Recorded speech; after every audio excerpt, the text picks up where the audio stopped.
नमस्कार किसान दोस्तों, स्वागत है आपका हमारे YouTube चैनल में। दोस्तों, मेंथा यानी पेपरमिंट की खेती की बुआई शुरू हो चुकी है। तो इस पर आज हम पूरी चर्चा करने वाले हैं कि अगर आप मेंथा की खेती करना चाहते हैं तो किन किन बातों का ध्यान देना चाहिए और कैसे आप मेंथा की खेती कर सकते हैं। पूरी विस्तृत जानकारी के साथ हम हाजिर हैं।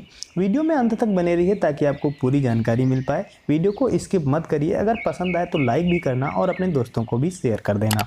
चैनल पर नए हैं तो सब्सक्राइब कर लीजिए ताकि खेती और बागवानी से जुड़ी सारी जानकारी आपको समय समय पर मिलती रहे। तो चलिए किसान दोस्तों, बात करते हैं मेंथा के बारे में। सबसे पहले आपको हम बताएंगे कि मेंथा क्या है। मेंथा एक एरोमेटिक फसल है जो कि मुख्यतः तेल के लिए उगाई जाती है और इसमें 3 प्रकार के तत्व पाए जाते हैं। एक तो प्रोटोनेला 30%, दूसरा जेल एसीटेट 4 से 8% तक मिलता है और जेनियल 10 से 12% तक इसमें तत्व मिलता है। किसान भाई इसकी फसल उगाकर और इसके तेल को निकाल के मार्केट में बेचते हैं। इसी प्रकार से पुदीना और जो तुलसी है उसका भी तेल निकाल के मार्केट में बेचा जाता है। ये आर्थिक स्थिति के लिए किसान भाई तैयार करते हैं और इसको मार्केट में बेचते हैं। तो चलिए अब हम बात करते हैं कि कैसे आप खेती कर सकते हैं और किन किन बातों का ध्यान देना चाहिए और कौन सी जलवायु, कौन सी मिट्टी होनी चाहिए। सबसे पहले हम बात करेंगे जलवायु के बारे में। मेंथा यानी पेपरमिंट की खेती अगर आप बारिश वाले क्षेत्रों में करते हैं तो काफ़ी आपको उत्पादन अच्छा मिलेगा। वहीं अगर भारत में बात की जाए तो भारत में जो बारिश का मौसम होता है उस समय अगर हम मेंथा की खेती करते हैं तो काफ़ी अच्छा उत्पादन मिलेगा। लेकिन खेत का चयन हमें ऐसा करना है जिसमें पानी का भराव ना होता हो, पानी निकास की काफ़ी अच्छी व्यवस्था। यूँ समझ लीजिए कि अगर आप ऐसे क्षेत्र का चयन करते हैं जो कि तराई इलाका है तो काफ़ी आपके लिए बेस्ट रहेगा, लेकिन वहाँ पर पानी भराव ना होता हो। अगर पानी भराव हो जाता है तो आपकी फसल बर्बाद हो सकती है। मिट्टी अगर देखी जाए तो मिट्टी अगर आप जो भारी मिट्टी होती है, चिकनी दोमट मिट्टी होती है, वो काफ़ी बेस्ट रहती है। जितनी भारी मिट्टी होगी उतना ही आप अच्छा उत्पादन ले पाएंगे क्योंकि उसमें लंबे समय तक पानी अवशोषित हो पाएगा। क्योंकि जो हमारी मेंथा की पेपरमिंट की खेती है ये पानी पर काफ़ी निर्भर रहती है। अगर पानी की मात्रा इसमें कम हो जाती है, समय पर पानी नहीं दे पाते हैं तो इसमें हमारा उत्पादन घट जाता है। इसके बाद जो आगे आपको चीज़ ध्यान देनी है वो है कंपोस्ट खाद। गोबर की अच्छी सड़ी हुई कंपोस्ट खाद भी आप अगर अपनी फसल में डालते हैं लास्ट जुताई से पहले तो काफ़ी अच्छा उत्पादन मिलेगा। वहीं अगर आपने इसी वर्ष अपने खेत में कंपोस्ट खाद का प्रयोग किया है तो आपको देने की आवश्यकता नहीं पड़ेगी। या फिर आलू की जब आप फसल ले रहे हैं, आलू की फसल लेने के बाद मेंथा की खेती उसी खेत में कर रहे हैं, आपने पहले उसमें कंपोस्ट खाद का प्रयोग किया है, ट्राइकोडर्मा इत्यादि का प्रयोग किया है, तो आपको उसमें इन सारी चीज़ों की देने की आवश्यकता नहीं पड़ेगी। आपको बेनिफिट डबल मिलेगा। अगर आपने इस वर्ष अपने खेत में कंपोस्ट खाद का प्रयोग नहीं किया है तो आप 4 से 5 ट्राली प्रति एकड़ के हिसाब से लास्ट जुताई के समय इसका प्रयोग कर दें और इसके बाद अच्छी जुताई कर दें। रोटावेटर से या किसी भी यंत्र से आप अच्छी जुताई कर दें। भुरभुरी, जितनी ही मिट्टी आपकी अच्छी भुरभुरी पोरस होगी उतनी ही अच्छी आपकी जो मेंथा है उसका अंकुरण होगा और फसल आपकी अच्छे से तैयार होगी।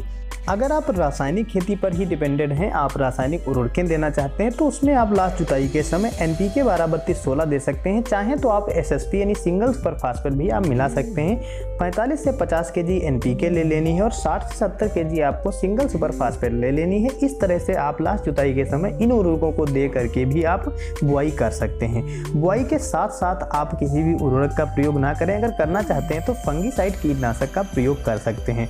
मेंथा की जो जड़ें हैं उनके माध्यम से आप खेती कर सकते हैं। जड़ों को जो उगाने का समय रहता है वो सितंबर का रहता है, जिससे संबंधित हमने वीडियो डाल दिए हैं कि सितंबर के समय आप कैसे मेंथा की जो नर्सरी को लगा करके और उससे जड़ें प्राप्त कर सकते हैं।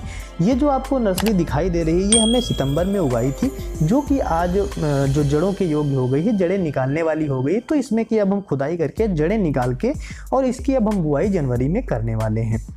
कई किसान भाई मेंथा की खेती जड़ों की बिजाई के माध्यम से न करके पौध की रोपाई करते हैं। तो उसमें उनको क्या करना रहता है, जो जड़ें हैं इनके छोटे टुकड़े काट करके और क्यारियों में नर्सरी तैयार करनी रहती है। जिसमें क्या होता है, पहले छोटे टुकड़े कर देते हैं और जो क्यारी है उसमें पानी भर दिया जाता है और बाद में उसमें जड़ों को डाल दिया जाता है। इसके ऊपर रेत डाल दी जाती है। बाद में जब हमारा पौधा तैयार हो जाता है तब इसकी रोपाई की जाती है, जिस तरह से धान इत्यादि की रोपाई की जाती है। तो किसान दोस्तों, अगर आप रोपाई करना चाहते हैं पौधे की तो आपको जड़ों से नर्सरी तैयार करनी होगी।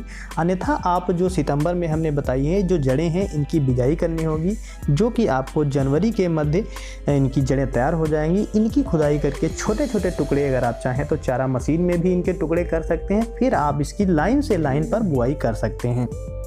जड़ों के माध्यम से बुआई करने पर समय अधिक लगता है और उत्पादन भी अधिक मिलता है, तथा पौध रोपाई करने पर कम समय लगता है लेकिन उत्पादन भी कुछ कम रह जाता है। वीडियो में जो आपको ये नर्सरी दिखाई दे रही है, जो जड़ें दिखाई दे रही हैं, इसकी अगर किस्म की बात की जाए तो ये गोल्डन मिल्था है, जिससे संबंधित वीडियो एक हमने चैनल पर उपलब्ध कर रखा है। क्या क्या विशेषताएं होती हैं, कितना उत्पादन मिलता है, उसकी जानकारी के लिए आप उस वीडियो को देख लेंगे तो पूरी जानकारी आपको मिल जाएगी। जैसा कि आपको वीडियो में दिखाई दे रहा है, हमने जड़ें निकाल ली है।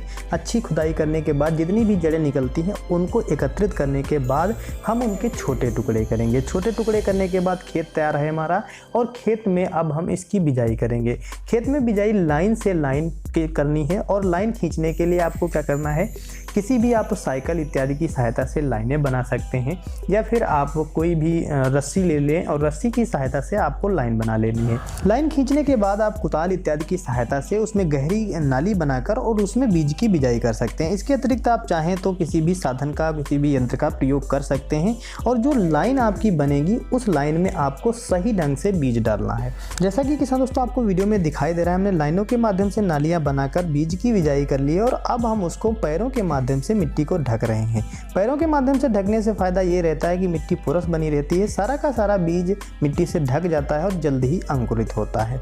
अगर आपके पास लेबर इत्यादि की समस्या कम है, बड़े क्षेत्रफल में कर रहे हैं, तो आपको पाटा लगाना ही सही रहेगा। पाटा भी लगा सकते हैं। अगर आपके खेत में दीमक इत्यादि की समस्या है तो उसके लिए आप क्लोरोपाइरीफास से अपने बीज को औपचारित कर लें, और साथ में चाहें तो आप वेरिडी ट्राइकोडर्मा से भी अपने बीज को औपचारित कर सकते हैं, या किसी भी फंगीसाइड से भी आप औपचारित कर सकते हैं, जिससे आपका जो पौधा है, बीज है, जो सही सुरक्षित रहेगा और अच्छे से अंकुरित होगा। फंगस के वाले रोगों से भी आपकी फसल बची रहेगी।